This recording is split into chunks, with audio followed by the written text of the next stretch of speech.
ఇందాక చెప్పిన చైర్మన్ దానికి కూడా ఈ అన్నగారే ఉంటారు.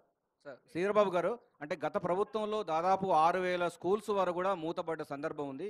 6,000 స్కూల్ను మళ్ళీ రీఓపెన్ చేస్తారా? ఇప్పుడు గత ప్రభుత్వం రేషనలైజేషన్ అని పెట్టి పేద విద్యార్థులకు విద్యను దూరం చేసింది. స్కూళ్ళను మూతపడి ఎక్కడ పిల్లలు చదువుకోవాలనుకొని ఆ స్కూళ్ళకు వస్తారో తిరిగి దాన్ని పునఃప్రారంభం చేసే కార్యాచరణ తీసుకోవే బాధ్యత తీసుకుంటాం. రాష్ట్ర ఆవిర్భావ వేడుకలకు మాజీ ముఖ్యమంత్రిని ఆహ్వానిస్తారా? అందరినీ ఆహ్వానిస్తాం. మాకు బేషిజాలు లేవు సార్. వచ్చే పంటకు సంబంధించినంత వరకు రైతు భరోసా ఎప్పుడు ఇస్తారు సార్? రైతు భరోసా సార్, రైతు భరోసా పైన రైతులందరూ కూడా ఎదురు చూస్తారు. వచ్చే పంటకి ప్రభుత్వం ఎప్పుడు ఇస్తుందని. ఏమండి 10,000 బదులు 15,000 రూపాయలు ఇస్తామని చెప్పారు కదా సార్.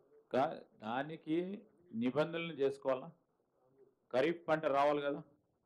మీరే చూస్తారు ఒక్కటి తర్వాత ఒకటి మేము పనిచేస్తూ మేము ప్రజలకు ఇచ్చిన వాగ్దానాలను తీసుకుంటాం. రైతు భరోసాతో పాటు ఇంకా అనేక మేనిఫెస్టోలో పెట్టిన అనేక అంశాలు ఉన్నాయి. తప్పకుండా ఒకటి తర్వాత ఒకటి కార్యాచరణలో పెడతాం, అమలు చేస్తాం.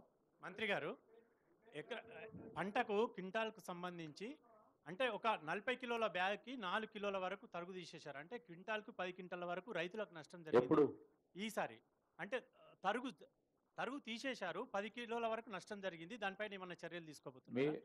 100% చెప్తా ఉన్నాం. ఈరోజు రైతులు సంతోషంగా ఉన్నారు. తరుగు పేరిట బస్తాకు గింజ తరుగు చేసిన వారిపైన చర్య తీసుకుంటాం ఎట్టి పరిస్థితిలో. ఇది మాకు ప్రజలకు చెప్పాల్సిన అవసరం, బాధ్యత ఉంది. ఖచ్చితంగా చర్య తీసుకుంటాం. ఇంకొకటి దాని మీదనే గౌరవ సీఎం గారు కూడా కలెక్టర్